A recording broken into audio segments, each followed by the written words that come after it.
Hi everyone, my name is Rachel and welcome back to TheSorryGirls. On this channel, we tackle all things DIY, design, and we learn things together. Today we're gonna be doing a lot of learning because I'm gonna be figuring out how to DIY your DMs. It's time to do some banging. Because a little bit of wood glue goes a long way.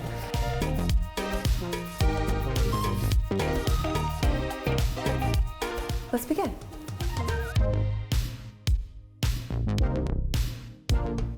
Okay, so the first DIY that we're gonna attempt is from Molly. She actually sent a bunch of photos, so I was trying to find a seller for this bench and I found a bunch of different people who sell the same style. So we'll link those down below. If you do, they do have some affordable options, but if not, keep watching because I'm gonna make it. And I've never made anything of this caliber before, aka meaning I've never made a seat. So I'm really excited for this one. I think it'll be a little bit challenging. Or not, let's hope it's not. Missing a couple things, so let's go to the store.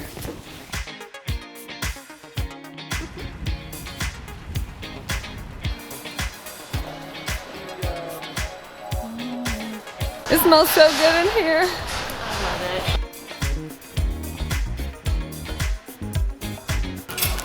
Do you think that's too thick? It would definitely be a thicker look to it. Yeah.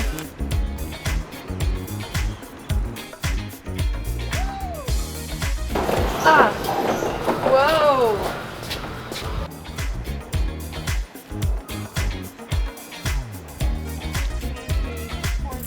Thank you. That's what I'm talking about.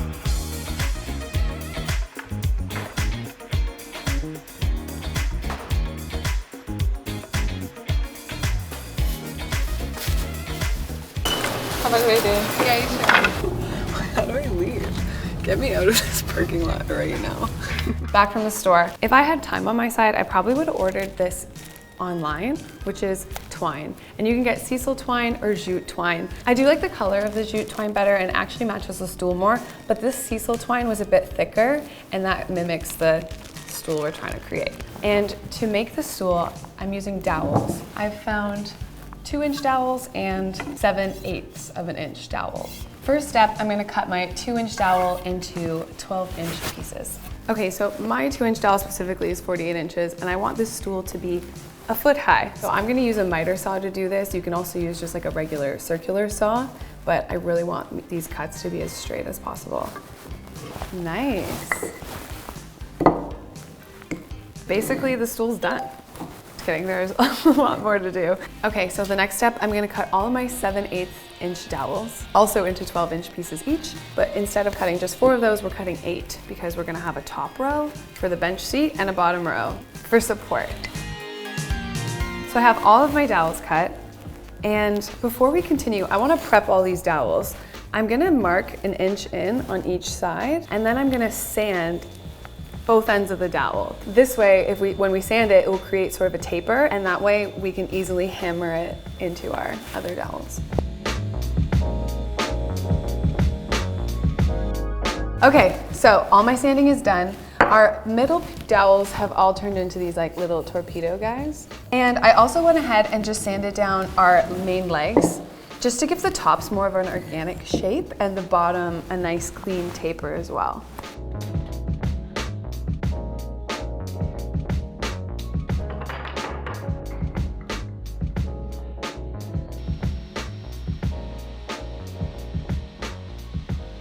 So the next step, which I've already started, is making our drill holes for the smaller dowels to go into. What I'm using is a 3/4 inch spade drill bit, and I've actually marked it with a piece of tape so that the depth of each hole is going to be the same across all of the legs. And why I'm using a 3/4 inch drill bit, it's because it's 1/8 smaller than the width of these small dowels.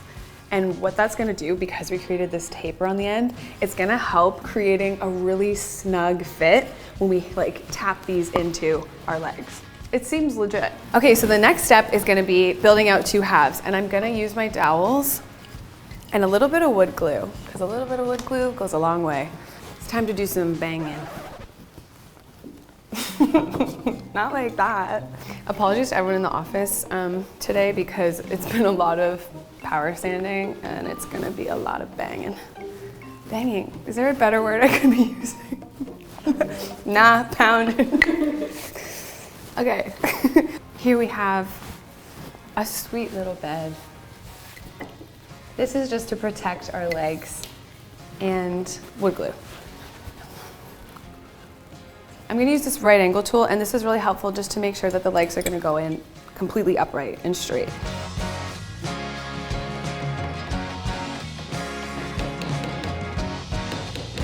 So we have this, and to put the top piece on, I'm gonna cover it, and I'm also gonna use a piece of wood between the leg and the hammer, just to protect. We don't wanna create any divots because we really are banging this hard. I had to say it. I had to say it. These look great, in my opinion. I'm very happy with how this is going. I'm gonna go ahead and do everything we just did all over again, but obviously on the corresponding sides. The only thing I'm gonna do differently is the corresponding beam at the bottom is gonna be 1.5 inches above. So if this was 2.5 inches up, that would be 4 inches up from the bottom.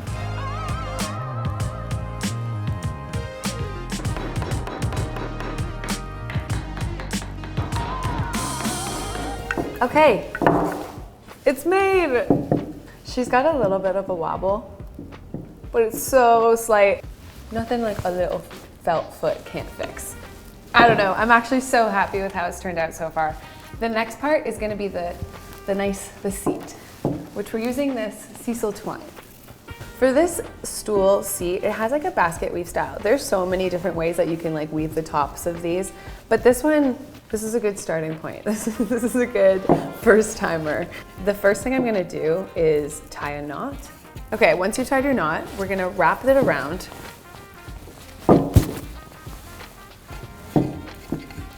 And you're gonna use anything.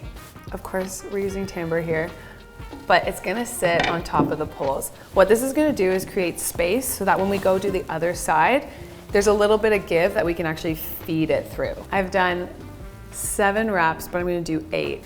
This will all vary depending on how wide you want your basket weave to be, how wide your string is, and also as you're wrapping, make sure that your tail end is getting wrapped inside too, just so it's not like flailing out. So I've done 7 and this is 8.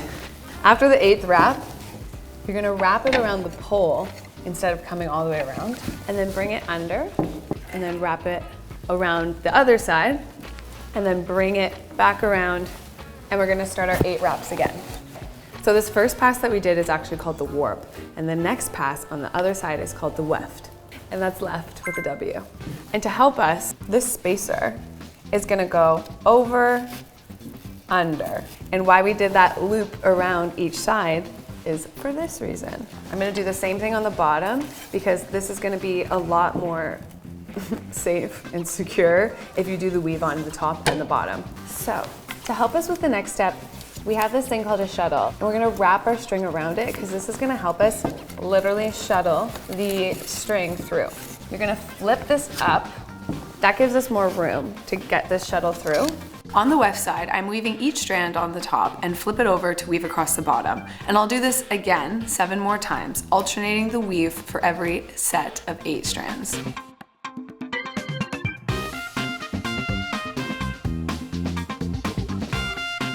This looks amazing. I am super proud of the work that's been completed today. The real test though is the seat test. Is this gonna fall apart when I sit on it? I don't think so, but we must check. Moment of truth.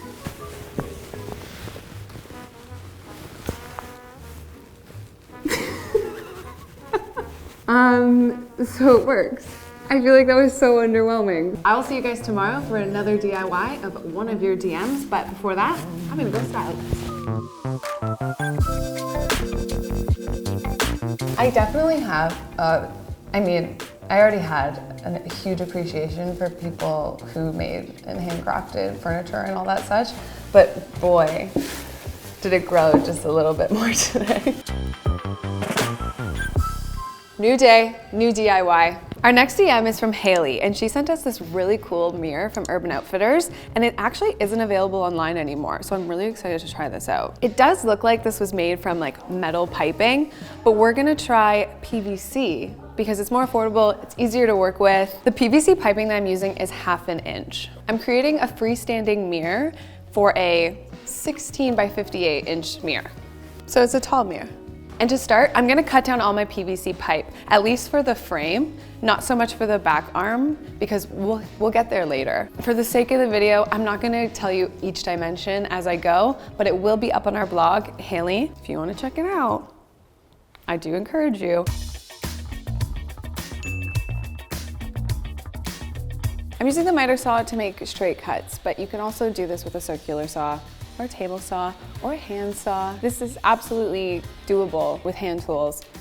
I went ahead and laid out all my pieces. This is just so I can get a visual of what's happening. The next step will be using these connector pieces. This is like a T connector, this is an elbow connector, and this is also in the same section as a PVC piping, obviously. And I'm just gonna bring all these pieces together. I'm also gonna aim to have this black writing on the back side, just in case I have any coverage problems with spray painting.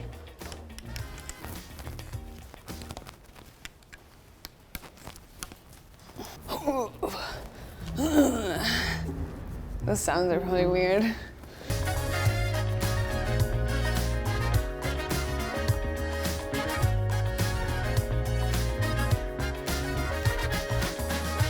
The next step I'm gonna do is take some framing lumber. This is what's gonna hold our mirror. What I'm gonna use to attach these pieces are called mending plates. So I'm just gonna screw all these wood planks together, and then I'm gonna screw my supporting frame to our actual mirror frame. And I'll just put a little bit of construction adhesive just to reinforce it. This is our frame. It's pretty sturdy, and all we're gonna do is add more support. So the next step is figuring out how I want this like lean to go. Will you come help and hold for a hot minute? Thank you. Okay. Okay, just for temporary reasons. Jacket on. This looks great. Now I need to find the length of the side pieces that hold this mirror up. After I cut my supporting arms, it's time to continue the assembly with more T's and elbows. I also cut a very small piece of PVC to connect the elbows that connect the frame to the arms. The last part that needs to happen are these go on this end, this will go in the middle, and we'll create a cross beam that's just gonna connect these two together, and it's gonna be super sturdy. And before I finish with assembly, I wanna spray paint what we've done. So while the mirror is drying, I just want to talk about how I'm actually going to attach the mirror to this whole frame. I'm using something called Mirror, and it's a construction adhesive, and this is specifically for mirrors because it doesn't damage the back coating that actually creates the mirror. I do need to let this sit overnight, so before I finish full assembly, I'm going to have to come back tomorrow and finish it off.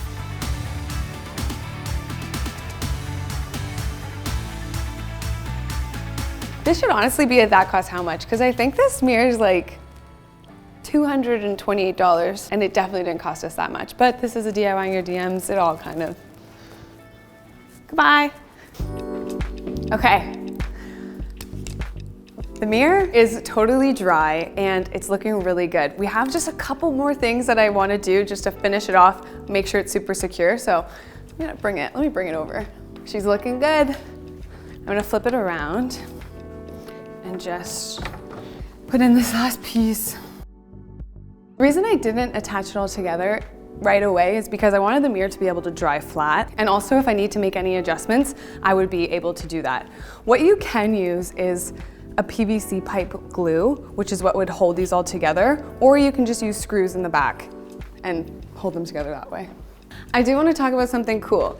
These aren't necessary, but I've really wanted to try them out. They're called self-drilling screws, and instead of having to make pilot holes, it actually makes a pilot hole for itself, and then the screw will just screw right into that. So definitely saves you a little bit of time, but you can use regular screws or the glue. The self-drilling screws I'm using are all 1 inch, and I'm gonna focus them in any sort of like connection area.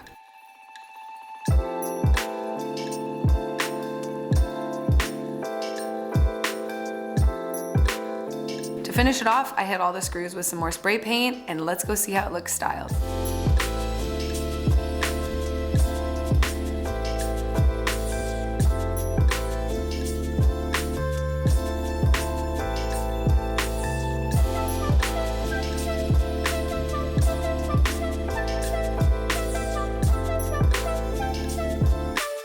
I love the industrial look of this mirror. I think the color is really classy, but my favorite thing might be how easy it was to make. So I do really encourage you to try it out.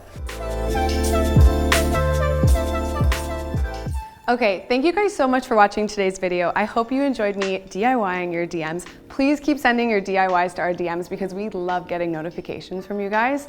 And speaking of notifications, make sure you subscribe and turn on that notification bell because here's a little sneak peek of what's coming next week. You don't want to miss it. This was like temporary. We were like, maybe we'll get to eventually, and here we are a year later. Say it with me. There's so much room for activities. We know what we're doing there. I don't think we really know what we're doing here. I would love to know that. Oh my God. Hi! Are you kidding me? I'm like speechless. This is insane.